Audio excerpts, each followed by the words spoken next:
Hello, నేను doctor Indrani, IVF consultant at Hegde fertility centre Suchitra branch. ఆడవాళ్ళకి అండం విడుదల అవడం అంటే వాళ్ళ పీరియడ్స్లో ఎప్పుడు అండం విడుదల అవుతుంది, సో ఏ టైంలో వాళ్ళు కలిసి ఉంటే వాళ్ళకి ప్రెగ్నెన్సీ అనేది వస్తుంది.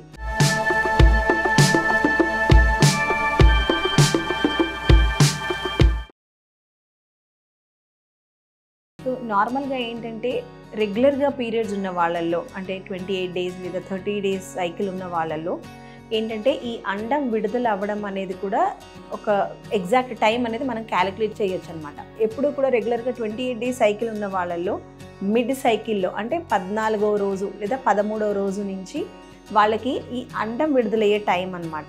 సో ఈ అండం విడుదలయ్యే టైంకి ఒక 3 రోజుల ముందు అండ్ దెన్ ఆ టైంకి ఒక 1-2 డేస్ తర్వాత అంటే ఆల్మోస్ట్ ఒక 5-6 డేస్ తీసుకుంటే ఆ టైంలో వాళ్ళు కలిస్తే వాళ్ళకి ప్రెగ్నెన్సీ అయ్యే ఛాన్సెస్ ఎక్కువ అని చెప్తాం. సో దాన్ని ఫర్టిలిటీ విండో అని అంటాం అనమాట. సో ఈ ఫర్టిలిటీ విండో అనేది యూజువల్గా రెగ్యులర్ సైకిల్స్ ఉన్న వాళ్ళలో కొంతవరకు మనము క్యాలిక్యులేషన్కి మనకి ఈజీ అవుతుంది. కానీ ఇర్రెగ్యులర్ పీరియడ్స్ ఉన్న వాళ్ళలో ఏమవుతుందంటే ఈ అండం విడుదల కావడం అనేది చాలా వేరీ అవుతుంది. ఇప్పుడు నార్మల్గా ఏంటంటే పీరియడ్ వచ్చిన తర్వాత నుంచి ఒక మధ్యలో 14 రోజుల వరకు ఈ అండం పెరుగుదల రిలీజ్ అవ్వడం అనేది జరుగుతుంది.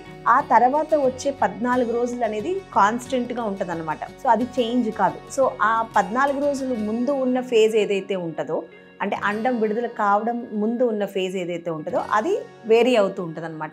సో ఇప్పుడు ఇర్రెగ్యులర్ పీరియడ్స్ ఉన్న వాళ్ళలో ఈ అండం రిలీజ్ అయ్యే దగ్గర నుంచి ఆ ముందు పీరియడ్ అంతా కూడా చాలా ఎక్కువ రోజులు అవుతుంది అండ్ అండం విడుదల కావడం కూడా లేట్.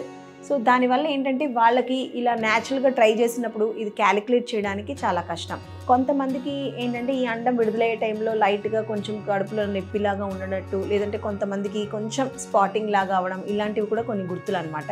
అలా కాకుండా కొంతమందికి ఏంటంటే ఈ డేట్ వచ్చాక 2వ రోజు నుంచి క్యాలిక్యులేట్ చేసుకొని వాళ్ళు 14వ రోజు 15వ రోజు ఆ టైం లేదంటే 10-11వ రోజు నుంచి కూడా వాళ్ళకి ఏంటంటే వైట్ డిశ్చార్జ్ ఉంటుంది కదా, ఆ వైట్ డిశ్చార్జ్లో కొంతవరకు మార్పులు తెలుస్తాయి.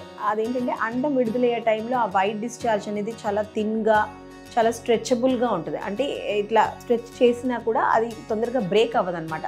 సో అది కూడా ఒక సైన్ అనమాటకి ఓవులేషన్ అవ్విందా లేదా అని అనుకోవడానికి. యూజువల్గా ఏంటంటే ఈ ఫర్టిలిటీ విండోలో కనుక భార్యాభర్త కనుక ట్రై చేస్తే వాళ్ళకి ప్రెగ్నెన్సీ ఛాన్సెస్ అనేది ఎక్కువ అవుతాయి. ఎందుకంటే నార్మల్గా అండం లైఫ్ అనేది ఏదైతే ఉంటుందో విడుదల అయిన తర్వాత 12 గంటల నుంచి 24 గంటలు మ్యాక్సిమం లైఫ్ టైం అనమాట. అదే స్పర్మ్కి అయితే బాడీ లోపల ఒక 3-5 డేస్ దాకా మ్యాక్సిమం అవైలబుల్ ఉంటుంది. సో ఈ ఎగ్ లైఫ్ స్పాన్ కొంచెం తక్కువ కాబట్టి వాళ్ళకి ఆ టైమింగ్ అనేది చాలా ఇంపార్టెంట్. సో ఆ ఎగ్ విడుదలయ్యి అవైలబుల్ ఉన్న టైంలోనే భార్యాభర్త అనేది కలవాలి.